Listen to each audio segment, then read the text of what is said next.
Hello दोस्तों, नवल पाठशाला में आपका स्वागत है। मैं आज आपको सघन पाठ योजना की प्रकरण सुदामा चरित्र उत्तरार्ध के बारे में बताऊंगा, जिसमें आपको सर्वप्रथम विद्यालय का नाम, फिर आपको कक्षा, फिर आपको विषय हिंदी लिखनी है। इसमें हमारा प्रकरण रहेगा सुदामा चरित्र उत्तरार्ध। दिनांक आपको लगानी है, कालांश आपको लिखना है। समयावधि आपकी रहेगी 35 से 40 मिनट। तो ये सब आप अपनी सघन पाठ योजना वाली डायरी में एंट्री फिलअप करेंगे। उसके बाद हम शिक्षण उद्देश्य देखेंगे। शिक्षण उद्देश्य में आपको सर्वप्रथम एक टेबल ड्रॉ करनी है। टेबल ड्रॉ करने के बाद एक तरफ आप शिक्षण उद्देश्य लिखेंगे और एक तरफ आप अपेक्षित वर्गत परिवर्तन लिखेंगे। जिस प्रकार मैंने अपनी सघन पाठ योजना वाली डायरी में लिखा है, आपको भी उसी प्रकार से लिखना है। तो एक शिक्षण उद्देश्य में हम सर्वप्रथम पहला पॉइंट बना के लिखेंगे ज्ञानात्मक। इसमें आपको क पॉइंट बना के लिखना है भाव पक्ष। फिर आपको अपेक्षित व्यवहारगत परिवर्तन में लिखना है। पहला पॉइंट लगा के विद्यार्थी पद्यांश में प्रयुक्त भाषा तत्वों का पद्याभिज्ञान एवं पद्यस्मरण कर सकेंगे।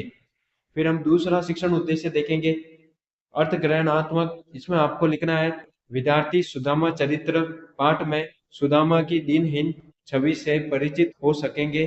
दूसरा पॉइंट आपको लिखना है इसी में विद्यार्थी ग्रहणशीलता की मन स्थिति बनाए रखते हुए पाठ को सविस्तार से समझेंगे। तो इसी के साथ आपके ये जो शिक्षण उद्देश्य हैं वो कंप्लीट होते हैं। फिर हम पूर्व ज्ञान देखेंगे। पूर्व ज्ञान में आपको लिखना है सर्वप्रथम विद्यार्थी सुदामा जी के संबंध में सामान्य जानकारी रखते हैं। तो इसी के साथ आपका ये जो पूर्व ज्ञान है वो समाप्त होता है। फिर हम प्रस्तावना प्रश्न देखेंगे। प्रस्तावना प्रश्न में आपको एक टेबल ड्रॉ करनी है। टेबल ड्रॉ करने के बाद उसमें आपको एक तरफ प्रश्न लिखने हैं, फिर संभावित उत्तर देने हैं। तो इसमें आपको पहला प्रश्न लिखना है पोछेली बनी पद में कविता पोछेली बनी पद में कवि का क्या आशय है। तो इसके बारे में आपको लिखना है पाछेली बनी से कवि का आशय है कि पिछली बार है। फिर हम दूसरा प्रश्न देखेंगे खोलत नाही सुधारस विनय पंक्ति से कवि क्या तात्पर्य है, यानी इसी पंक्ति से कवि का क्या तात्पर्य है उसके बारे में बताना है। तो इसमें हम लिखेंगे कि इस पंक्ति से कवि की सुदामा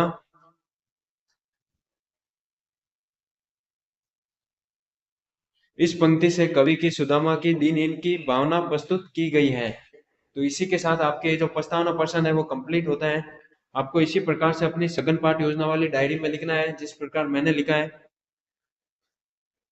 फिर हम उद्देश्य कथन की ओर चलते हैं। उद्देश्य कथन में आपको लिखना है सर्वप्रथम हम लिखेंगे छात्रों आज हम नरोत्तम दास जी द्वारा लिखित कविता सुदामा चरित्र के उत्तरार्ध भाग के बारे में विस्तार से अध्ययन करेंगे। तो इसी के साथ आपके जो उद्देश्य कथन है वो कंप्लीट होता है। फिर हम प्रस्तुतिकरण देंगे। प्रस्तुतिकरण में आपको लिखना है सर्वप्रथम पहले हम पॉइंट रहेगा हमारा शिक्षण बिंदु में सस्वर वाचन। यानी सस्वर वाचन का मतलब होता है कि जिस प्रकार शिक्षक स्वयं वाचन करता है उसी प्रकार से छात्राध्यापक को भी वाचन करना होता है। तो इसमें हम लोग लिखेंगे छात्राध्यापक संपूर्ण पद्यांश का शुद्ध स्पष्ट लय ताल यति गति हाव भाव आदि के साथ सस्वर वाचन करेगा। तो ये आपको छात्राध्यापक क्रिया में लिखना है। आपको इसी प्रकार से टेबल ड्रॉ करनी है जिस प्रकार से मैंने की है। फिर छात्र क्रिया में आपको लिखना है विद्यार्थियों शांति पूर्वक लय ताल आदि को ध्यान में रखते हुए ध्यान पूर्वक सुनेगा। फिर हम आगे श्याम प्रसार देखेंगे। श्याम प्रसार में आपको लिखना है। तो इसी के साथ आपका ये जो प्रस्तुतिकरण का जो पहला पॉइंट है वो समाप्त होता है। फिर हम दूसरे पॉइंट की ओर चलते हैं। तो आप लोग देख सकते हैं कि किस प्रकार मैंने अपनी सघन पाठ योजना वाली डायरी में ये प्रकरण लिखा है। आपको भी अपनी डायरी में इसी प्रकार से लिखना है जिस प्रकार मैंने लिखा है।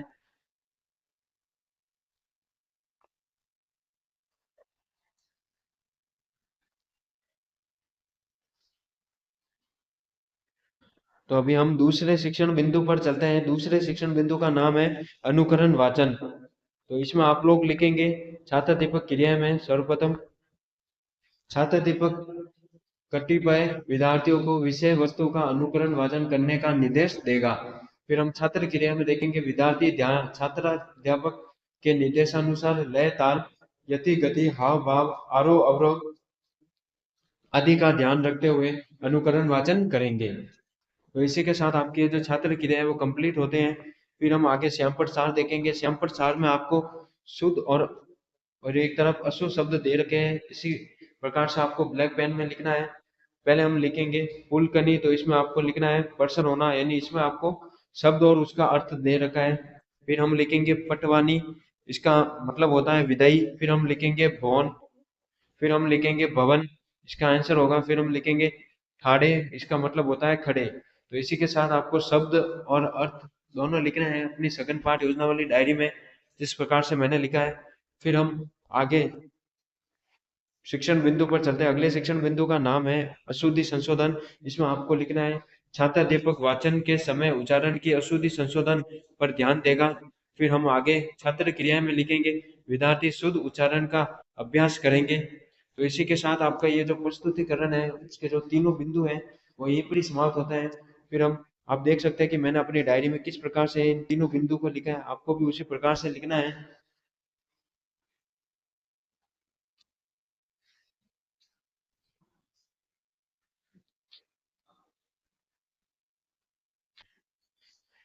फिर हम इससे रिलेटेड पुनरावृत्ति प्रश्न देखेंगे। पुनरावृत्ति प्रश्न में आपको सर्वप्रथम पहला प्रश्न लिखना है।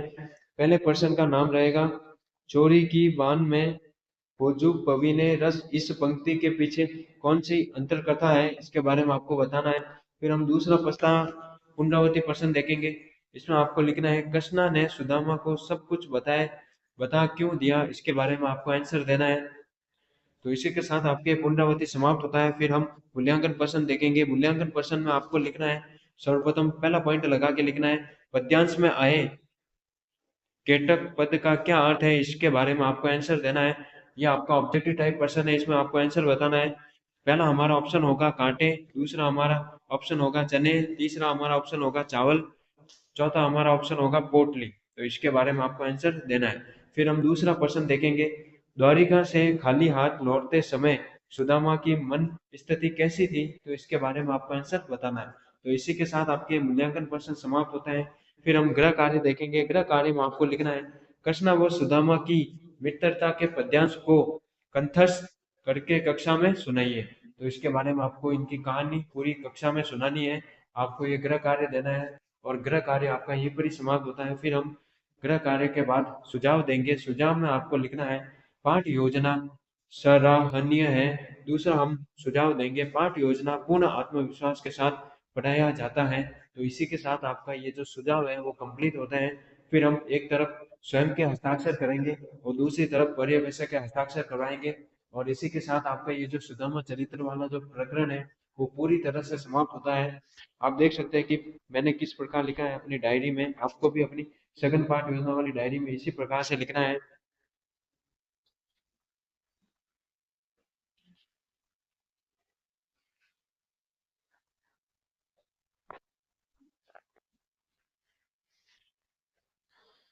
फिर हम अगले प्रकरण की ओर चलते हैं। अगले प्रकरण का नाम रहेगा शरणागत की रक्षा पार्ट वन। तो इसमें आपको ऐसे ही लिखना है जिस प्रकार मैंने लिखा है। तो आप अपनी सघन पाठ योजना वाली डायरी में लिख सकते हैं। सर्वप्रथम आपको विद्यालय का नाम लिखना है। विद्यालय का नाम लिखने के बाद आपको कक्षा लगानी है 8। फिर आपको विषय लिखनी है हिंदी। फिर आपको प्रकरण लिखना है। प्रकरण में आपको शरणागत की रक्षा नीचे आपको अंडरलाइन करनी है। फिर हम दिनांक लिखेंगे। फिर हम कालांश लिखेंगे। कालांश लिखने के बाद आपको समय अवधि लिखनी है। तो ये सब आपकी एंट्री पहले फिलअप हो जाने के बाद फिर हम शिक्षण उद्देश्य की ओर देखेंगे। तो इसी प्रकार से आपको सघन पाठ योजना वाली डायरी में एंट्री फिलअप करनी है। सघन शिक्षण उद्देश्य में आपको एक टेबल ड्रॉ करनी है। फिर टेबल ड्रॉ करने के बाद आपको एक तरफ शिक्षण उद्देश्य लिखना है। फिर अपेक्षित व्यवहारगत परिवर्तन लिखना है। तो इसमें आप लोग पहले लिखेंगे ज्ञानात्मक। इसमें आपको 2 पॉइंट बनाकर लिखना है, जिसमें आपको पहला पॉइंट लिखना है भाषा तत्वों का ज्ञान। दूसरा आपको पॉइंट बनाकर लिखना है विषय वस्तु का ज्ञान। तो इसमें आपको अपेक्षित व्यवहारगत परिवर्तन में लिखना है। इसमें हमारा पहला पॉइंट होगा विद्यार्थी शरणागत की रक्षा नामक पाठ में आए नवीन शब्दों का प्रत्याभिज्ञान एवं प्रत्यास्मरण कर सकेंगे।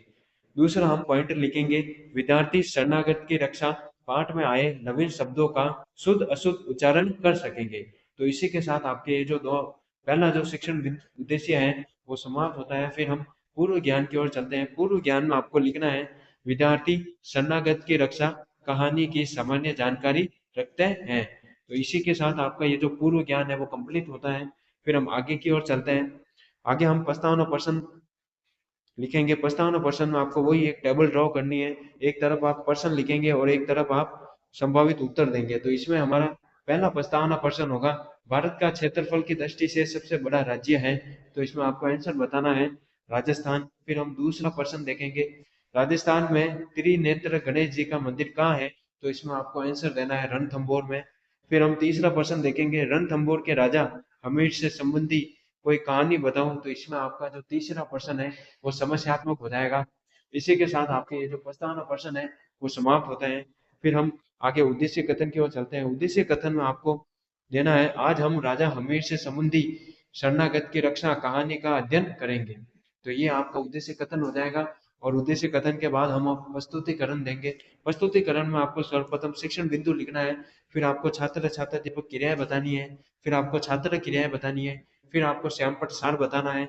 इसी के साथ आपको एक टेबल ड्रॉ करते हुए पहला हम शिक्षण बिंदु लिखेंगे आदर्श वाचन। आदर्श वाचन में ऐसा होता है कि एक शिक्षक छात्र अध्यापक के सामने एक आदर्श के रूप में स्वयं को प्रस्तुत करता है, इसे हम आदर्श वाचन कहते हैं।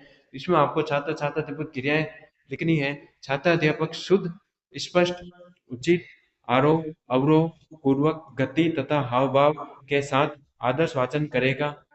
तो ये आपका छात्र अध्यापक क्रियाएं होगी। फिर हम छात्र क्रियाएं देखेंगे। छात्र क्रिया में आपको लिखना है, विद्यार्थी ध्यानपूर्वक सुनेंगे और समझेंगे।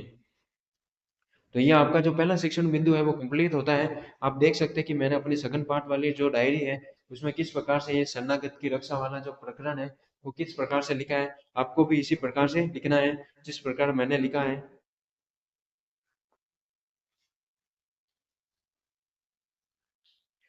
फिर हम दूसरे शिक्षण बिंदु की ओर चलते हैं। दूसरे शिक्षण बिंदु का नाम है होगा काठिन्य निवारण।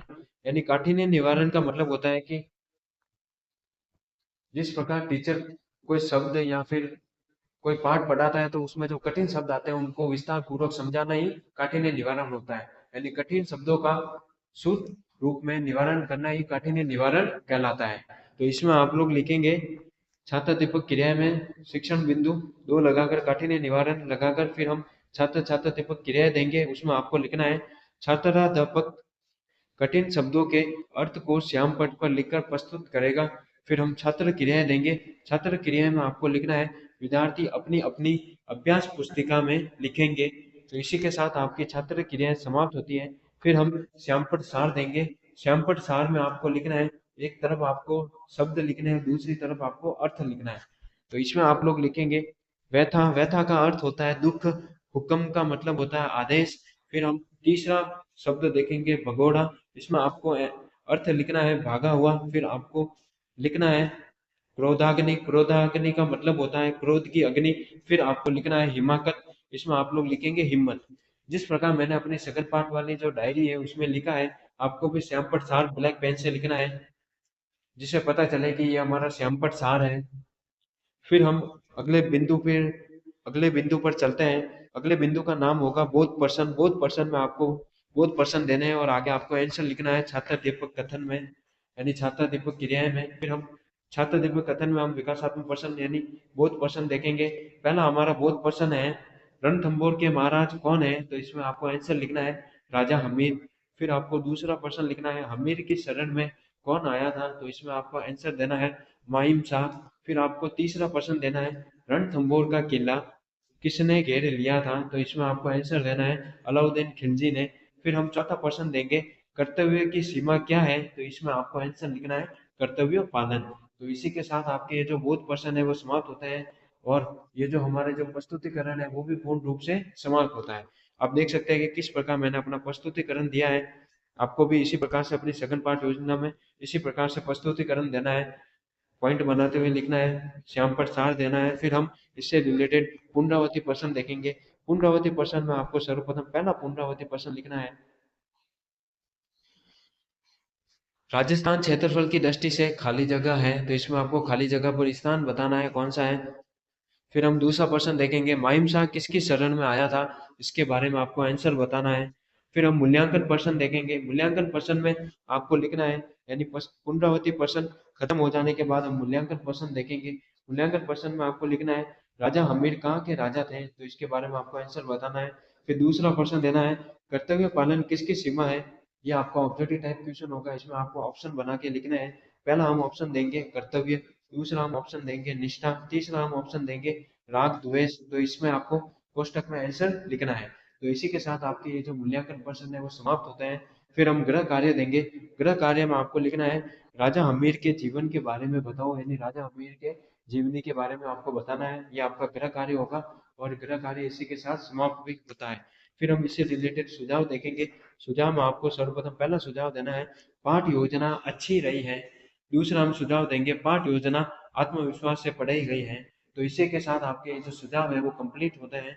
फिर हम हस्ताक्षर करेंगे एक तरफ स्वयं के, फिर हम दूसरी तरफ पर्यवेक्षक के हस्ताक्षर करवाएंगे। तो इसी के साथ आप लोग देख सकते हैं कि आपको अपनी सघन पाठ योजना वाली जो डायरी है वो किस प्रकार से फिलअप करनी है, किस प्रकार से लिखना है। जिस प्रकार से मैंने लिखा है आपको भी उसी प्रकार से लिखना है।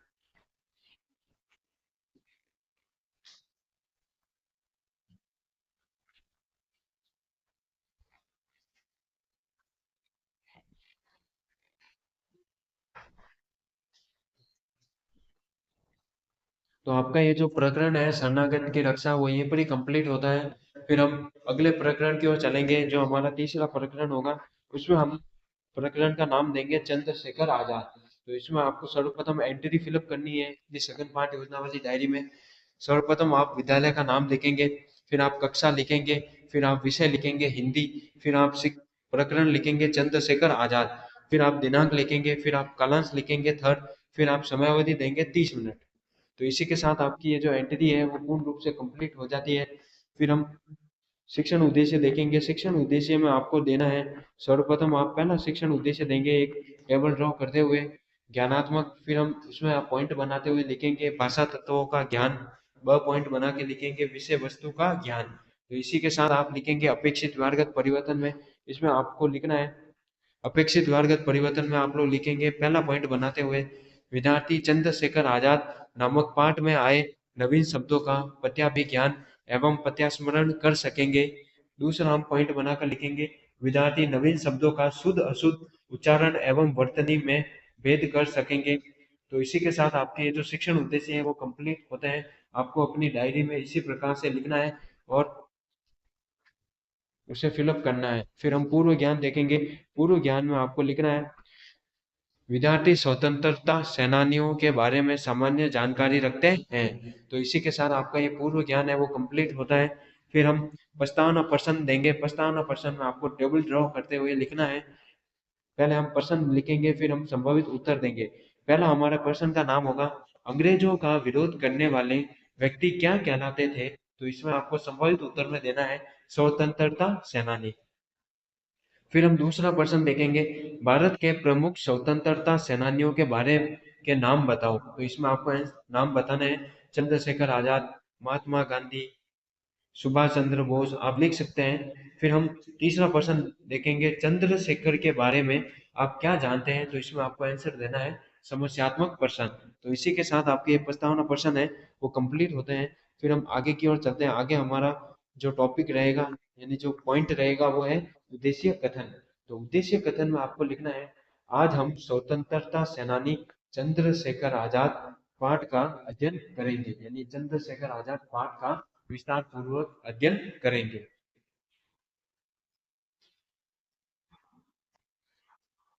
फिर हम आगे प्रस्तुतिकरण देंगे। प्रस्तुतिकरण में आपको एक टेबल ड्रॉ करते हुए सर्वप्रथम शिक्षण बिंदु लिखना है, फिर आपको छात्र छात्र दीपक क्रिया लिखनी है, फिर आपको छात्र क्रिया लिखनी है, फिर आपको श्यामपट सार देना है। ये सब एंट्री फिलअप हो जाने के बाद आप एक पहला पॉइंट बनाते हुए लिखेंगे आदर्श वाचन। आदर्श वाचन में छात्र छात्र दीपक क्रिया में आपको लिखना है छात्र अध्यापक शुद्ध स्पष्ट उचित आरोप अवरोह पूर्वक गति तथा हाव भाव के साथ आदर्श वाचन करेगा। तो ये आपका छात्र दीपक क्रियाएं होती है जिसमें आपको लिखना है। फिर छात्र क्रिया में आपको लिखना है विद्यार्थी ध्यान पूर्वक सुनेंगे। तो आदर्श वाचन ये होता है इसमें आप एक शिक्षक स्वयं आदर्श के रूप में प्रस्तुत करता है छात्र दीपक के सामने, वही हमारा आदर्श वाचन कहलाता है। फिर हम दूसरे शिक्षण बिंदु की ओर चलते हैं। तो आप लोग देख सकते हैं कि ये जो चंद्रशेखर आजाद वाला जो प्रकरण है वो मैंने अपनी सघन पाठ योजना वाली डायरी में किस प्रकार से फिलअप किया है, आपको भी उसी प्रकार से अपनी डायरी में फिलअप करना है।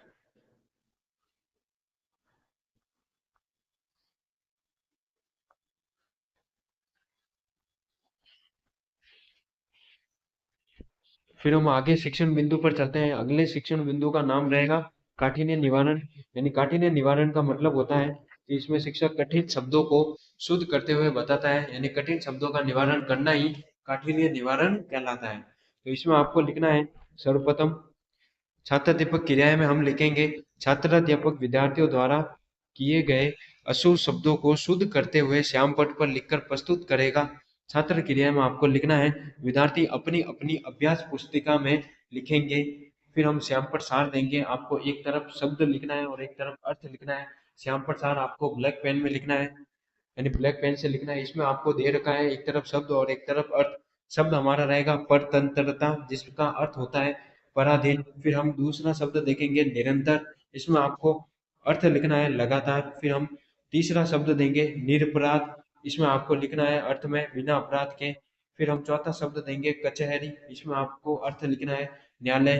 फिर हम पांचवा शब्द देखेंगे स्वाधीनता, इसमें आपको अर्थ लिखना है आजादी।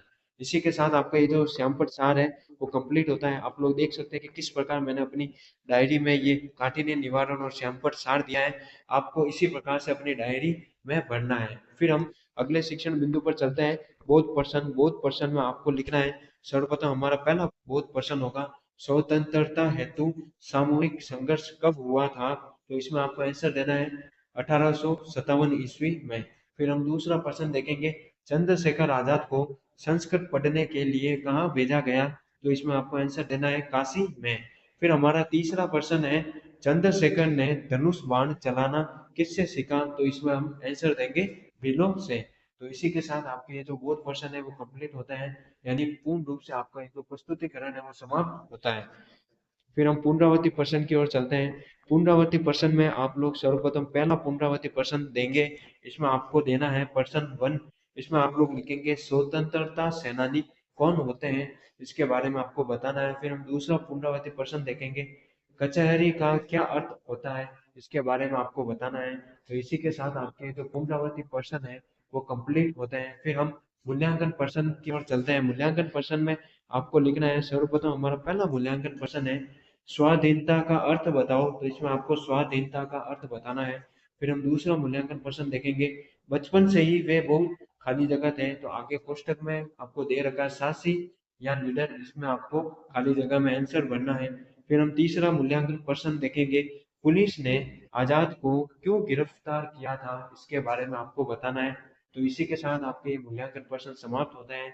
फिर हम गृह कार्य देंगे टॉपिक से रिलेटेड। इसमें आपको पहला गृह कार्य देना है विदों से किसने धनुष बाण चलाना सीखा था, इसके बारे में आपको गृह कार्य देना है। फिर हम नीचे गृह कार्य समाप्त हो जाने के बाद सुझाव देंगे। सुझाव में आपको लिखना है पाठ योजना आत्मविश्वसनीय है। दूसरा हम सुझाव देंगे पाठ योजना अच्छी रही है। तो इसी के साथ आपके ये जो सुझाव है वो कंप्लीट होते हैं, यानी आपका ये जो प्रकरण है चंद्रशेखर आजाद वो पूर्ण रूप से कंप्लीट होता है। एक तरफ आपको स्वयं के हस्ताक्षर करने हैं और दूसरी तरफ आपको पर्यवेक्षक के हस्ताक्षर करवाने हैं। इसी के साथ आपकी ये जो सघन पाठ योजना वाले जो प्रकरण है वो पूर्ण रूप से कंप्लीट होते हैं। अच्छा तो दोस्तों आपको ये वीडियो कैसी लगी बताना, लाइक करना, कमेंट करना, शेयर करना और इसी प्रकार की वीडियो पाने के लिए आप चैनल को सब्सक्राइब कीजिए, लाइक कीजिए, कमेंट कीजिए। थैंक यू, आपका दिन शुभ रहे। आप लोग देख सकते हैं कि किस प्रकार से मैंने अपनी सेकंड पार्ट योजना वाली डायरी फिलअप की है। आपको भी उसी प्रकार से अपनी डायरी फिलअप करनी है जिस प्रकार से मैंने की है।